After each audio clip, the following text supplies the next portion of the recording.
지난밤 다들 편히 쉬시기가 어려우셨죠? 참 무더위, 정말 무더위 해도 너무 더운 것 같습니다. 오늘 또 우리 교회당 건물이 정말 그동안 달을 때로 지금 열을 받아서 벽돌 콘크리트 건물이라서 교회당 안이 많이 덥습니다만은 아마 오늘 내일 비가 좀 뿌리고 나면은 좀 식지 않을까 그렇게 생각이 됩니다. 이 시간 그래도 우리 다시 한번 마음을 모아서 한번 하나님의 말씀에 함께 집중했으면 좋겠습니다. 정요석 목사님이라고 하는 분이 쓰신 기도인가 주문인가라는 책이 있습니다. 기도를 하는 것이냐 주문을 외우는 것이냐 우리의 기도의 바른 기도가 무엇이냐 그런 것을 가르쳐주는 책입니다. 시작이 참 재미있는 한 이야기가 있어서 함께 말씀을 나눕니다. 기도로 우승한 한 한국 골프 선수의 이야기입니다. 그가 처음으로 미국 PGA 투어 자격 시험에 합격했을 때 너무나도 기뻐서 어떤 언론과 인터뷰를 하면서 이렇게 말했습니다. 이 모든 것이 다 엄마의 기도발 덕분에 합격했습니다. 이 말을 듣는 순간 모든 사람들이 다 어머니의 기도가 참 열심히시고 또 열심히 믿는 크리스찬인 모양이구나 그렇게 생각을 했습니다.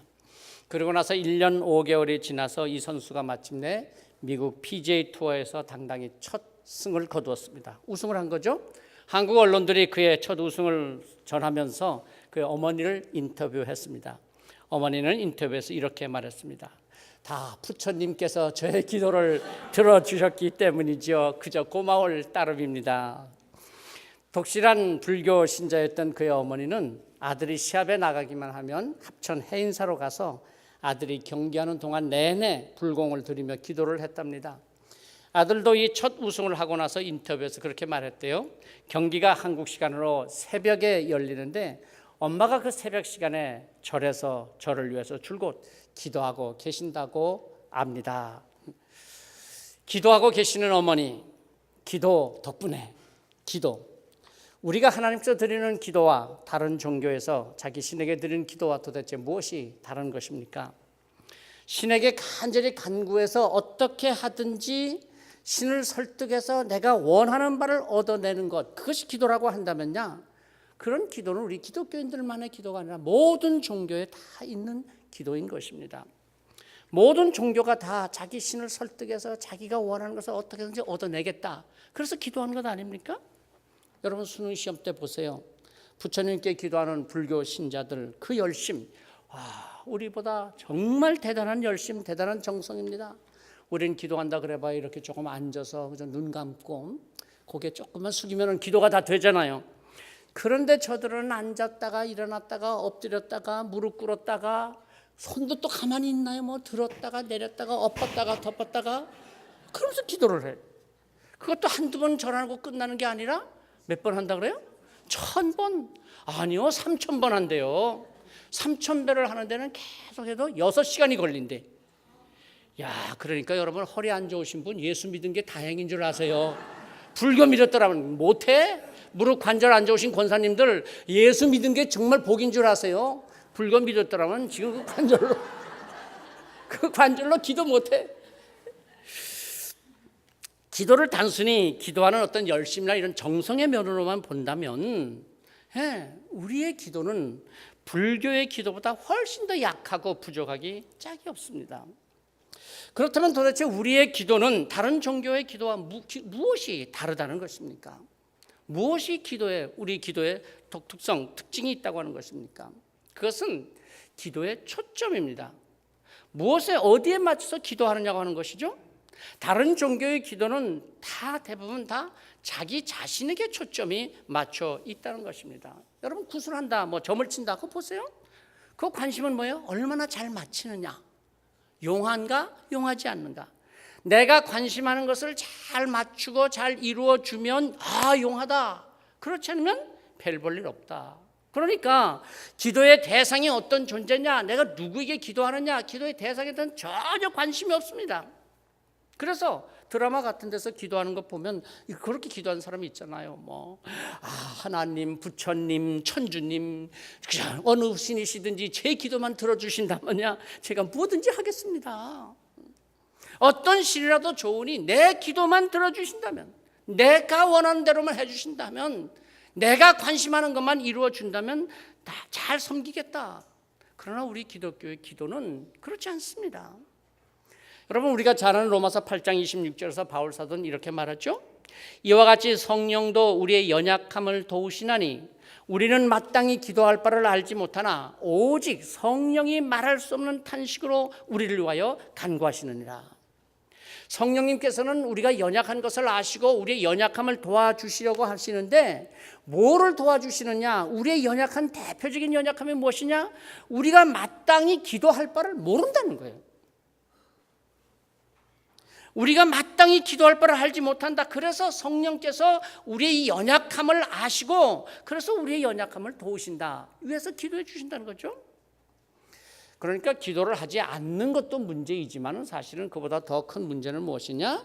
기도를 제대로 못한다는 거예요. 바른 기도를 못한다는 거예요.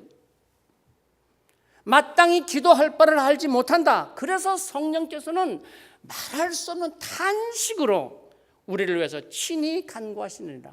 아니, 도대체 우리의 기도가 얼마나 잘못되어 있으면 이렇게 말할 수 없는 탄식으로 우리를 위해서 기도한다고 하시는 것입니까? 왜 이렇게 말씀하실까요? 요한복음 14장 14절 말씀에 보면 예수님께서 제자들에게 이렇게 말씀하시죠. 내 이름으로 무엇든지 내게 구하면 내가 행하리라. 내 이름으로 무엇인지 구하면, 그냥 기도한다고 다 들어주는 것이 아니라 내 이름으로, 예수님의 이름으로 구하면 다 이루어 주신다고 하셨습니다. 내 이름. 그래서 우리는 기도할 때 반드시 끝마치는 기도가 예수님의 이름으로 기도드립니다 라고 끝마치는 것이죠. 왜 이렇게 기도합니까?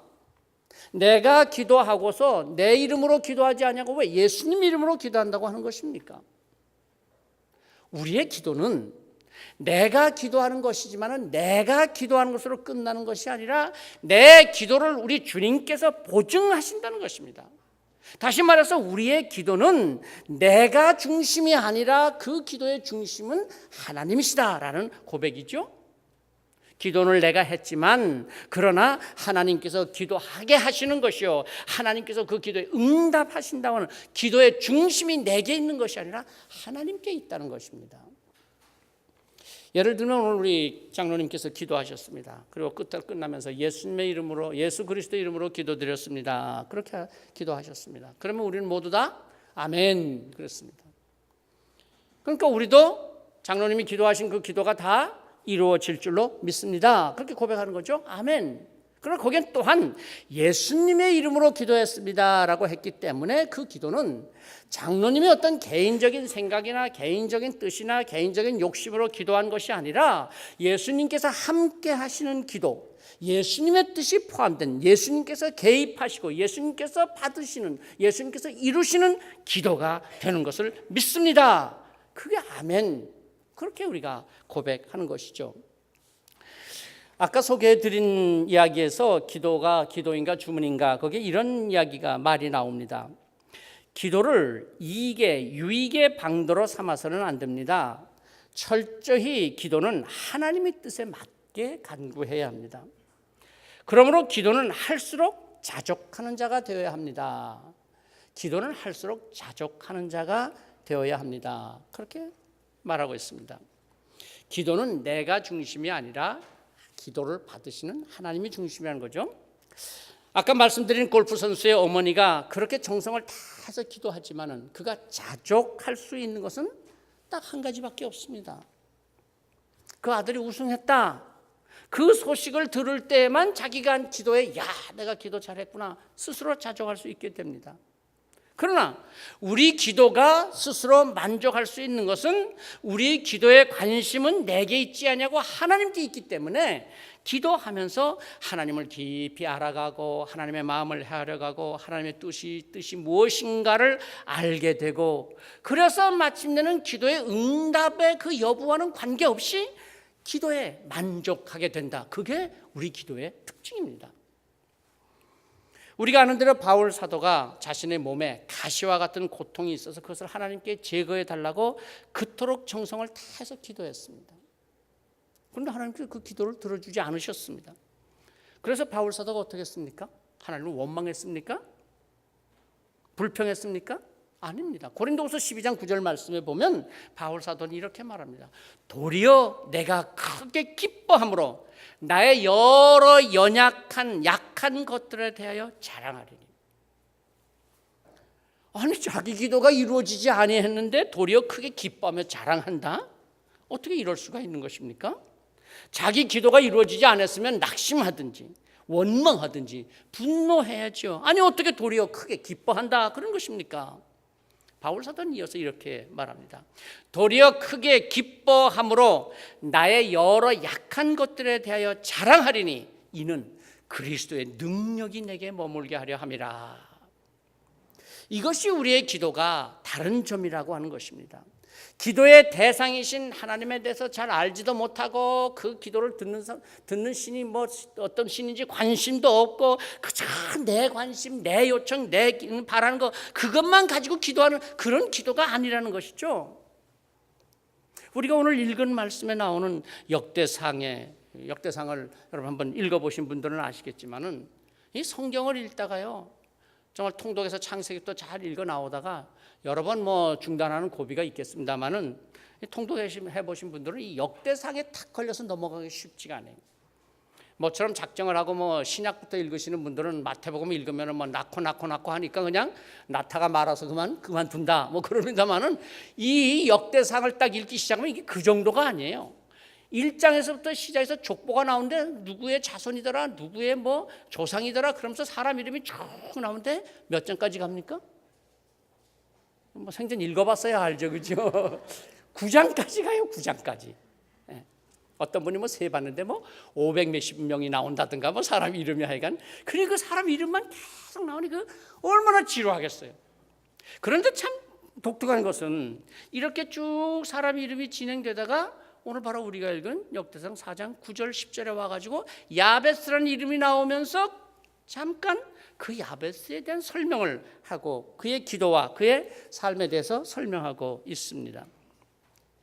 마치 산을 허겁지겁 그저 정상에서 올라가던 사람이 숨이 차고 더우니까 숨을 몰아쉬면서 좀 멈춰서서 산 아래 전경을 쫙 바라보면서 이야 멋지구나 아마 그러듯이 그 많은 사람의 이름을 쭉 언급하다간 야베스에 이르러서 야베스의 아름다운 삶의 모습을 언급하고 그의 기도를 언급하면서 다시 그 다음 족보를 이어가고 있습니다.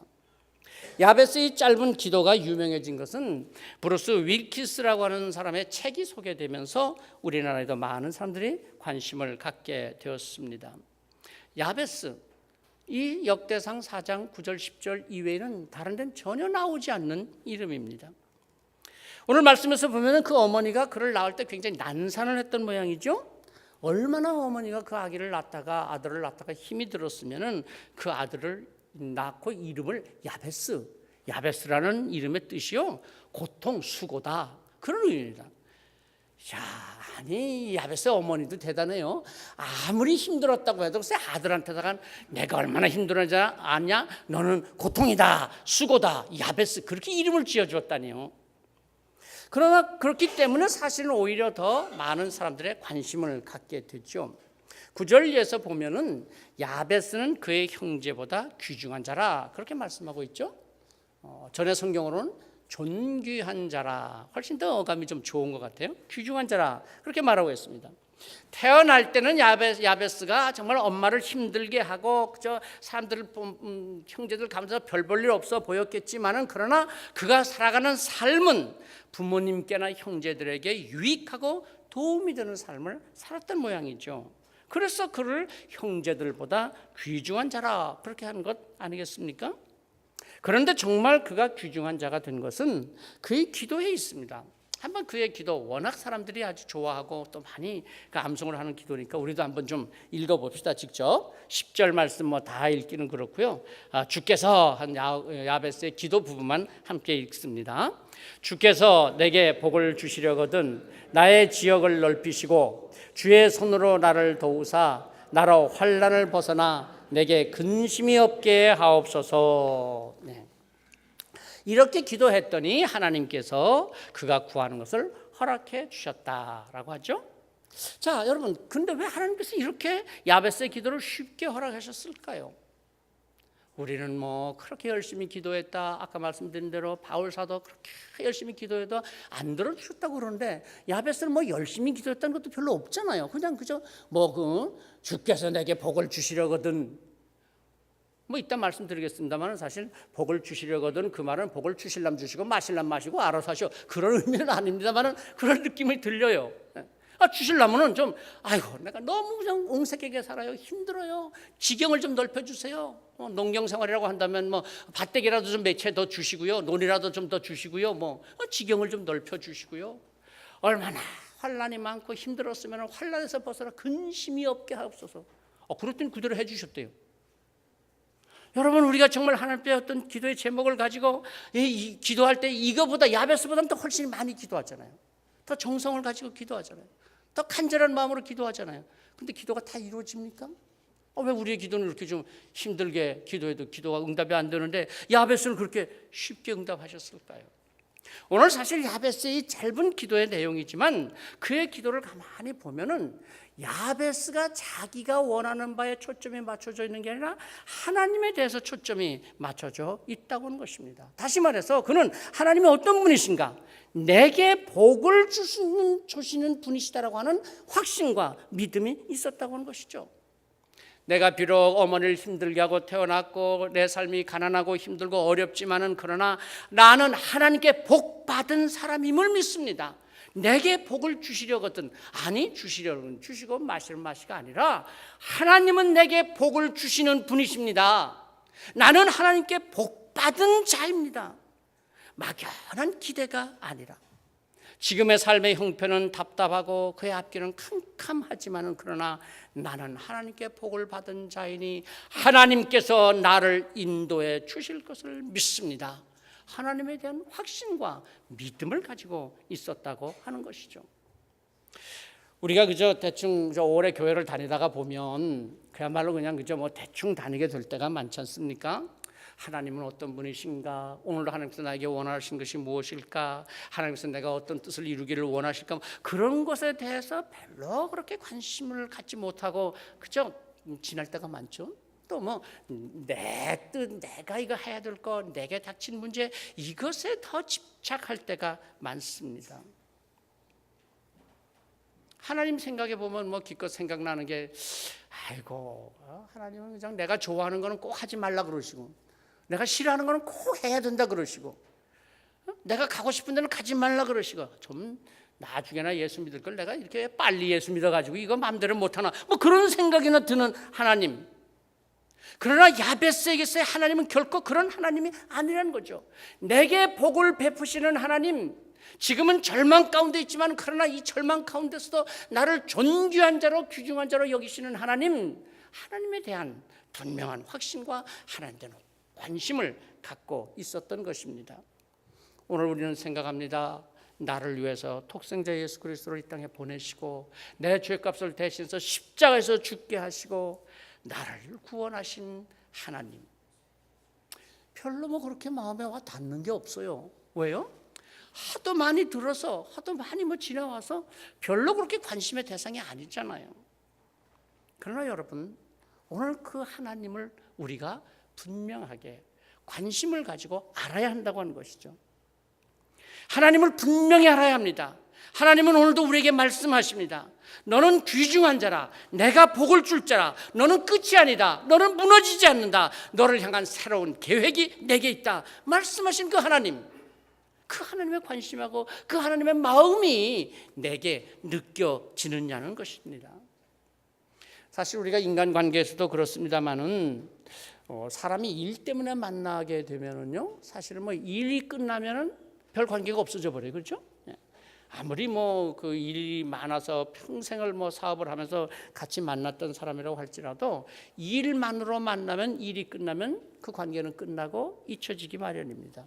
그런데 일 때문에 만났을지라도 마음이 통하고 서로의 마음을 이해하고 마음을 나누게 되면 크던 작던 고민을 함께 나누고 아픔을 함께 나누고 그러면 일이 끝나더라도 그 사람과 함께 같이 그 관계가 계속되고 마음을 나누게 되는 것이죠.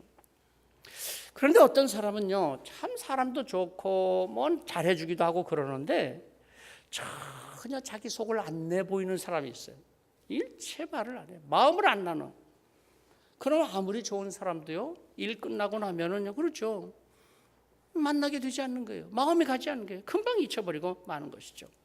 여러분, 하나님께서 어떤 사람을 사랑하시고 어떤 사람의 기도를 들으실까요? 흠도 없고 티도 없고 잘못도 없고 완벽한 사람, 그의 기도를 들으실까요? 아니요. 하나님은 하나님과 마음이 통하는 사람, 아프면 아픈 대로, 약하면 약한 대로, 괴로우면 괴로운 대로, 아니 때로는 화가 나면 화가 나는 대로 하나님과 마음이 통하는 사람, 그에게 하나님께서 마음을 열어 보여주신다고 하는 것입니다. 시편을 보면은 많은 찬양의 시가 있고 하나님께 영광을 올리는 기도들이 있습니다. 그런데 사실 보면 그에 또 고통과 괴로움을 호소하면서 억울함과 원통함으로 부르짖는 기도도 많습니다. 심지어 원수를 향해서 분노하면서 저주하는 기도도 많아요. 그것은 하나님께서 그 기도를 들으시면서, 야, 너 어떻게 그런 기도를 하냐? 너 사랑도 없냐? 너 그러면 안 된다, 그러시는 하나님이 아니라 그 아픈 마음을, 그 억울해하는 마음을, 그 답답한 마음을 아시고 위로해 주시고 힘을 주시는 하나님이다, 그 하나님을 알기를 원한다고 하는 것이죠. 하나님이 그가 구하는 것을 허락하셨더라. 하나님과 마음이 통하고 하나님의 마음을 알고 하나님께 그 마음을 쏟아놓는 야베스, 그래서 하나님께서는 그의 기도를 들어주셨던 것입니다. 아까 보았던 로마서의 말씀, 바울의 그 고백 보면요, 8장 26절에서 7절에 이렇게 말하죠. 마음을 살피시는 이가 성령의 생각을 아시나니 이는 성령이 하나님의 뜻대로 성도를 위하여 간구하심이라. 마음을 살피시는 이가 성령의 생각을 아시나니, 마음을 살피시는 이. 보통 성경에서 하나님께서 사람의 마음을 살핀다 그러면 주로 심판을 말하고 있습니다. 그의 감춰진 죄를 찾아내고 숨겨진 악을 밝히고 그럴 때 마음을 살핀다, 그런 말을 쓰면서 심판의 선언이 되는 거죠. 그런데 오늘 여기서 마음을 살피신이라고 할 때 살핀다고 하는 것은 너무 마음에 상처를 받고 아프고 그러지만 그 마음을 드러내지도 않고 또 자존심은 있어서 전혀 상처받은 티도 안 내고 아무 문제 없는 척하지만, 그러나 하나님은 그 마음을 살피고 아신다, 그런 뜻이죠. 살핀다는 그 말의 그 의미는 마치 어두운 창고 안에 여러 물건들이 가득 쌓여 있는데 그 속에서 필요한 물건이 있어서 불을 들고 들어가서 그 찾기 위해서 살핀다, 그런 의미가 있다는 것입니다. 여러분, 엘리야를 한번 생각해 보시겠습니까? 그가 갈멜산에서 바알과 아세라 선지자들 850명과 대결해서 하나님, 여호와 하나님이 참 하나님이심을 증거하고 외쳤을 때 얼마나 기세등등했습니까? 그런데 이어지는 아합왕과 이세벨의 협박과 위협에 그 마음이 그렇게 무너져 내려요. 그렇게 쉽게 상처를 받아요. 그래서 실망하고 좌절해서 도망쳐서 광야로 가고 로뎀 나무 아래에서 지쳐 쓰러져 있을 때 하나님께서 찾아오셔서 그 마음을 살피시고 아셨습니다. 그래서 엘리야에게 하나님께서 말씀하시지 않습니까? 열왕기상 19장 9절 말씀입니다. 엘리야가 그곳 굴에 들어가 거기서 머물더니 여호와의 말씀이 그에게 임하여 이르시되, 엘리야야, 내가 어찌하여 여기 있느냐? 엘리야는 광야 동굴에 혼자 쓰러져 있었는데도 불구하고 하나님께서는 찾아오셔서 어찌하여 내가 여기 있느냐? 이 말씀은요, 하나님께서 엘리야를 찾아오셔서, 야, 너 여기 이렇게 쓰러져 있으면 어떻게, 낙심하면 어떻게, 이 바보 멍청아, 너가 그렇게 계속 쓰러져 그러면 너 안 쓴다, 그렇게 말씀하시는 의미가 아닙니다. 정말 그렇게 당당했던 엘리야이지만은 그러나 그 작은 말 한마디에 낙심하고 좌절하고 그 기세 등등했던 모든 것을 잃어버리고 그 동굴에서 나무 밑에서 절망해 있을 때 하나님은 찾아오셔서 그의 마음을 살피시고 아시는 하나님이시라는 것입니다. 너 여기 이렇게 있으면 어찌하냐? 위로하시고 용기를 주시는 하나님, 그 마음을 살피시는 하나님이십니다. 오늘 야베스가 나의 지역을 넓히시고 주의 손으로 나를 도우사 나로 환난을 벗어나 내게 근심이 없게 하옵소서, 그렇게 기도해서 하나님께서 그의 구하는 것을 허락하셨다. 그것은 야베스 기도가 대단히 위대해서 그의 기도가 뭐 엄청난 능력이 있어, 그게 아닙니다. 그래서 하나님 응답하셨다? 아닙니다. 하나님께서 환난과 수고로 고통 중에 있는 야베스의 마음을 살피셨다는 것입니다. 그리고 야베스는 하나님께서 그런 마음을 살펴주시는 하나님이시라는 것을 아셨던 것입니다. 여러분, 하나님의 이 마음을, 우리를 살피시는 하나님의 이 마음을 우리가 느낄 수 있겠습니까? 한 목사님의 글을 읽어보았는데 그 이야기에 참 사람 마음을 아주 멍하게 만드는, 정말 참 감동을 주는 그런 내용이 있어서 한번 소개합니다. 한 목사님이 장례를 집례하러 아직 컴컴한 새벽에 차를 몰고 달려가고 있었습니다. 아마 좀 피곤하고 졸리기도 했던 그런 시간이었겠죠. 그런데 갑자기 그 차도에 어떤 시커먼 사람이 차도를 달려가고 있는 것입니다. 깜짝 놀라서 급히 차를 세우고 살펴보았더니까 어떤 젊은이가 시커먼 옷을 입고 가방을 하나 메고 뛰어간 겁니다. 그렇게 자세히 보았더니만 글쎄 자기 교회 부목사들하는 거예요. 그러니까 이 목사님 더 화가 난 거죠. 아니 이 새벽이 껌껌한데 그래? 그렇잖아요. 시커먼 옷을 입고 뛰면은 그 밤에 잘 발견하기, 새벽녘 어두울 때는 발견하기 어렵잖아요. 얼마나 위험한 일이에요. 이러고 뛰어가면 어떻게 하느냐고 야단을 치고 말이에요. 그래 또 부목사님은 얼마나 당황스러웠겠어요. 그리고 막 뛰어가는데 글쎄 담임 목사님이 느닷없이 차를 세우고 야단을 치니까 말이에요. 그런데 그 이야기를 들어보고 담임 목사님이 깜짝 놀랐던 거죠. 아이가 이제 2살이 되었는데 자꾸 아파서 병원에 갔더니까는 간암이라는 거예요. 그 어린아이가. 그래서 아빠의 그 간을 이식하면 되겠는데 그 간을 이식할 수는 있는데 딱 그 이 부목사님 간 검사를 했더니까는 지방간 수치가 너무 높아서 지금 이식을 할 수 없다는 거예요. 그러면 어떻게 해야 되는가? 그 지방간 수치를 낮춰야 한다. 그럼 어떻게 낮추느냐? 운동을 해야 된다는 거예요. 그래서 몇 달 운동을 해서 지방간 수치를 딱 낮추고 그다음에 간 이식 수술을 하면 아들을 살릴 수 있다. 이제 뭐 그런 진단이 나온 거죠. 그러니까 이 부목사님이 아빠가 그 아들 2살 된 아들이 간암 그 간 이식 그거 해주기 위해서 그날로부터 그 일을 매일 새벽에 시간만 나면 깜깜하든 비가 오든 뛰는 거예요.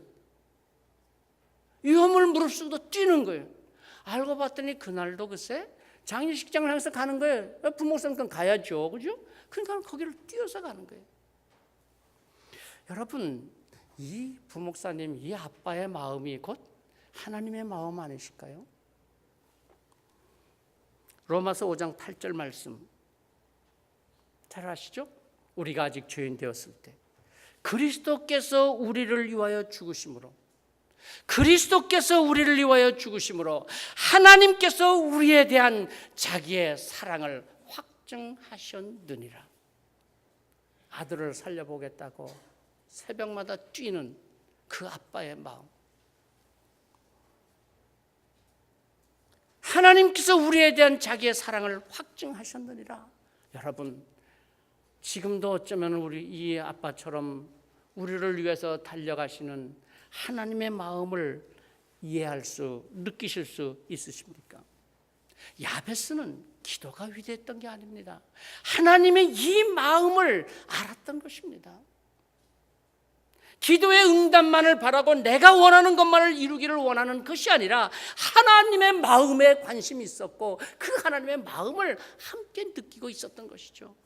그러니 하나님께서 그의 기도를 응답하셨던 것입니다. 여러분, 오늘 우리는 하나님의 이 마음을 아는 것이 신앙생활입니다. 나를 위하여 십자가에서 죽으신 독생자 예수 그리스도, 그리고 하나님 아버지께서는 얼마나 마음 아파하시면서 우리를 바라보고 계시겠습니까? 오늘도 우리가 그 하나님의 마음을 알고 하나님 앞에 나아갈 때, 야베스가 그 하나님의 마음을 알고 하나님 앞에 기도할 때 하나님께서 응답하시고 그 기도를 들으셨던 것처럼 오늘 우리의 기도를 들으시고 우리 기도에 응답하시는 하나님이실 줄로 믿습니다. 기도하십시다. 하나님, 내 욕심과 내가 원하는 것, 내가 필요한 것만에 관심하고 집중하여 하나님의 마음이 어떠하신지 나를 바라보신 그 하나님의 눈길을 의식하지 못하고 살아가는 저희들, 이제 다시 한번 야베스의 기도를 통하여서 나를 향한 하나님의 마음을 함께 느낄 수 있게 하여 주시옵소서.